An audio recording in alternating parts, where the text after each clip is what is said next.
नमस्कार भैया बहनों, आज हम पढ़ेंगे कक्षा द्वादश की हिंदी ऐच्छिक। पुस्तक का नाम है अंतरा भाग 2। पाठ है जहाँ कोई वापसी नहीं। इसके लेखक हैं निर्मल वर्मा जी और 3 भाग हमने इसका पढ़ लिया है और अब हम चौथे भाग में जाएंगे और उसमें देखेंगे कि आगे पाठ में किस तरह का वर्णन किया गया है।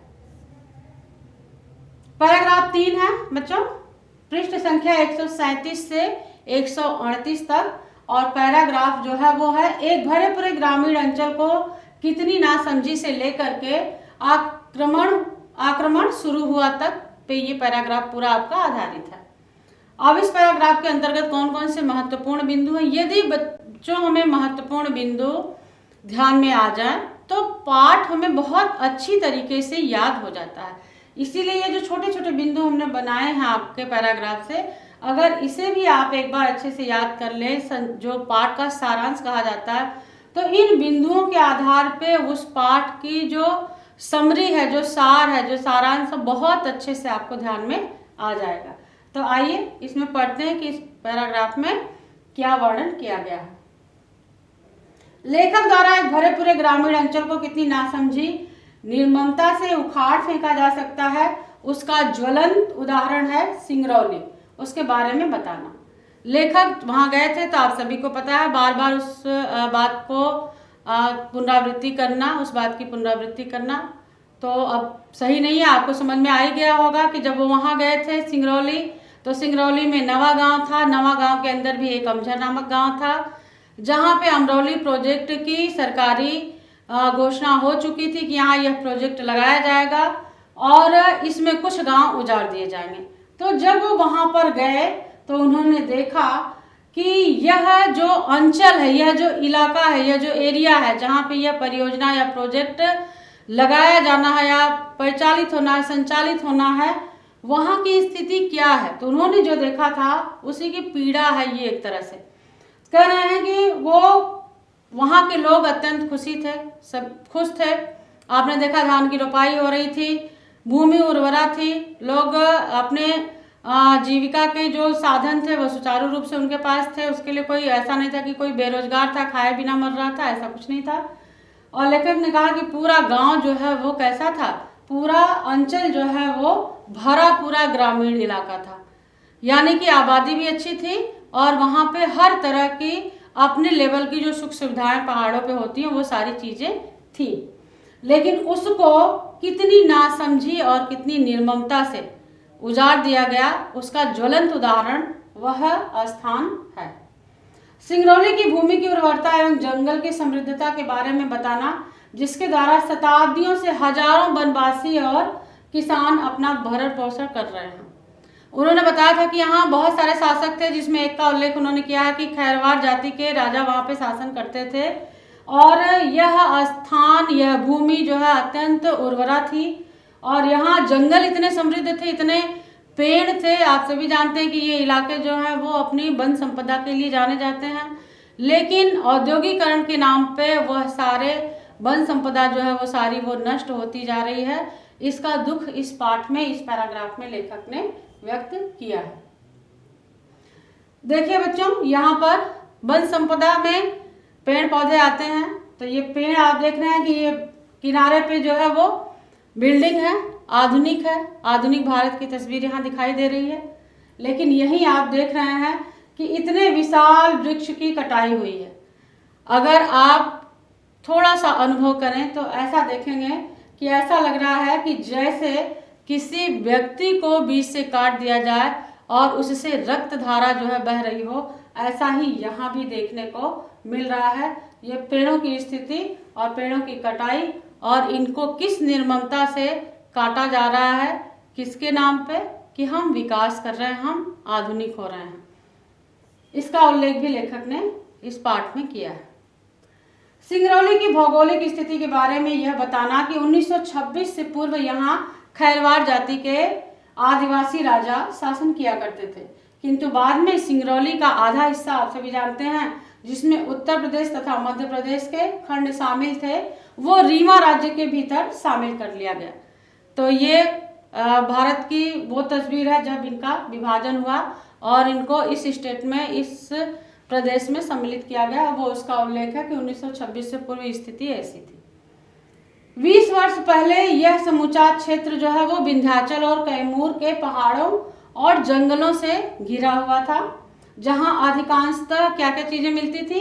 कत्था, महुआ, बांस और शीशम के पेड़ उगते थे। शीशम के पेड़ मतलब टीकम। आप जानते हैं कि लकड़ियों में सबसे अच्छी लकड़ी जो है वो शीशम की ही, टिकुट ही मानी जाती है, जिसमें कि कीड़े, दीमक आदि नहीं लगते हैं और आज के समय में बहुत महंगी इसकी बिक्री भी होती है।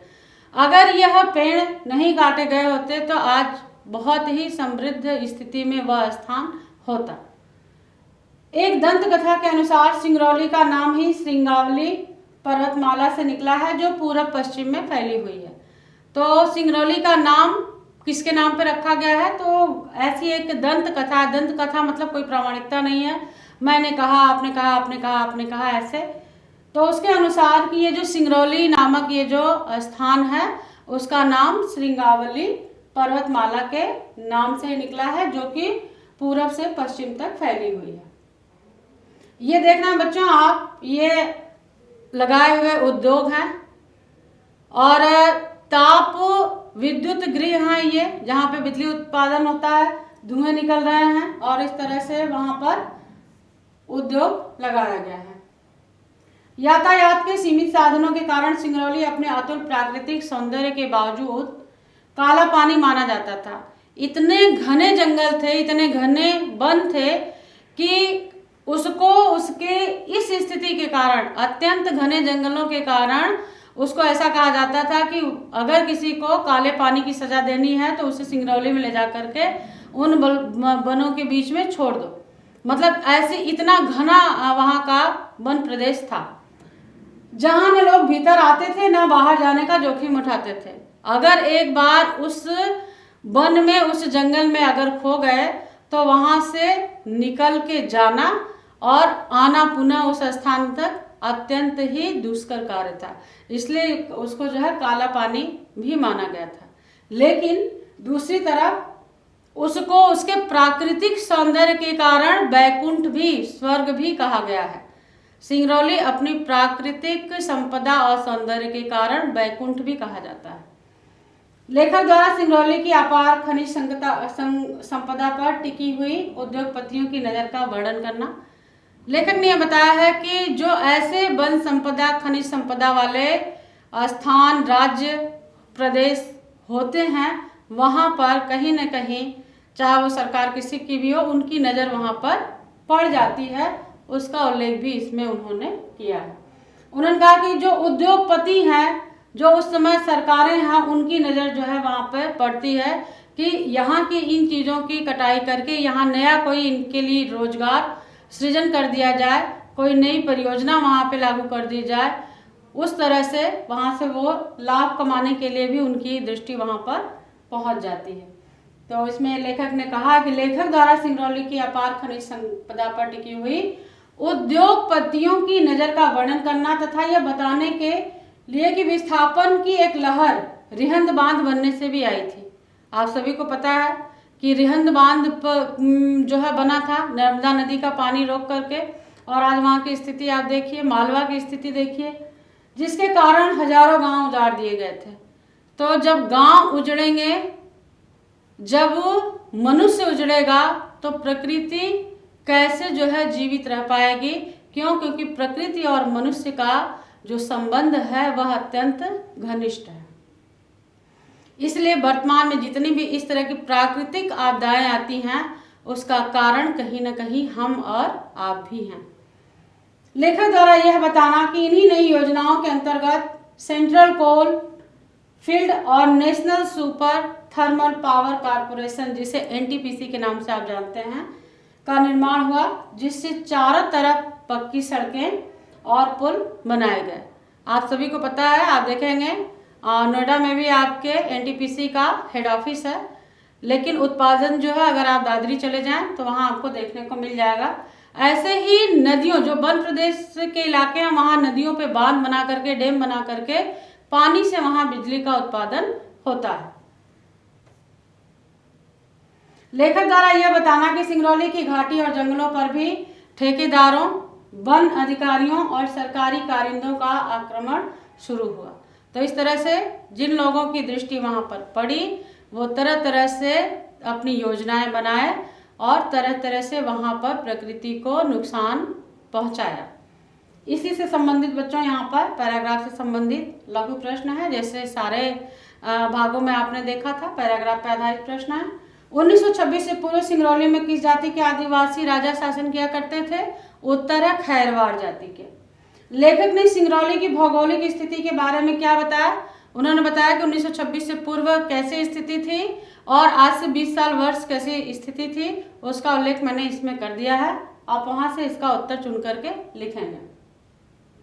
सिंगरौली में अधिकांशतः क्या पाया जाता है, वो भी मैंने आपको पैराग्राफ में महत्वपूर्ण बिंदुओं में बता दिया है। यह अगर मैं संकेत दूं तो कत्था, शीशम आदि, वो बाकी आगे आप लिखेंगे। सिंगरौली का नाम किस पर्वतमाला से निकला है? श्रृंगावली, ये आपको हमने वहीं बता दिया था। सिंगरौली को क्यों काला पानी माना जाता था, ये भी पढ़ाते समय हमने समझा दिया था आपको कि इतना घना जंगल था, ऐसा वन प्रदेश था कि वहां यदि कोई अंदर चला गया और तो फिर वो बाहर आ पाना उसका जो है वो अत्यंत कठिन था, और कोई बाहर अंदर चला गया तो भी स्थिति यही थी। यानी इतना घना जंगल था कि उसमें अपना रास्ता ढूंढ पाना अत्यंत दुष्कर कार्य था, इसलिए उसको काला पानी की सजा भी कहा जाता है। तो इस तरह से बच्चों पैराग्राफ यहाँ तक था और आशा है आपको ये अच्छे से समझ में आ गया होगा।